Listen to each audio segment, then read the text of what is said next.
बिस्मिल्लाहिर्रहमानिर्रहीम। अस्सलाम वालेकुम दोस्तों। नमाज कैसे ज़ख्मी जिस्म को आराम देती है। वैसे तो इस्लामी तारीख़ में ऐसे बहुत से किस्से हैं, लेकिन इस सिलसिले में हज़रत अली रज़ी अल्लाह ताला अन्हु का एक बहुत ही खूबसूरत वाक़या है। इससे पहले दोस्तों, अगर आपने मेरा चैनल सब्सक्राइब नहीं किया है तो सब्सक्राइब कर लें ताकि आपको मेरी वीडियो वक्त पर मिलती रहे। एक जंग के दौरान हज़रत अली रज़ी अल्लाह ताला अन्हु को एक तीर टांग मुबारक में लगा। वो तीर उनकी हड्डी तक अंदर चला गया था और उसे बाहर निकालना मुमकिन नहीं था, और हज़रत अली रज़ी अल्लाह ताला अन्हु ने जो दर्द सहा बहुत ही तकलीफ दे था। उनके तबीब ने कहा कि ये सिर्फ़ उस सूरत में निकल सकता है कि आपको ऐसी दवाई दी जाए जिससे आपको दर्द महसूस ना हो।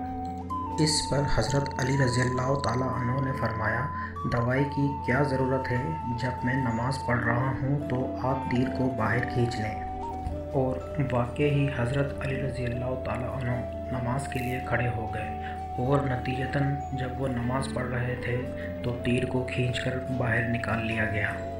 हज़रत अली रज़ी अल्लाह ताला अन्हु नमाज में पूरी तरह मशगूल थे। फिर उन्होंने नमाज ख़त्म करके पूछा, क्या वो तीर निकालने में कामयाब हो गए हैं? सुभान अल्लाह। जबकि तीर पहले ही निकाला जा चुका था।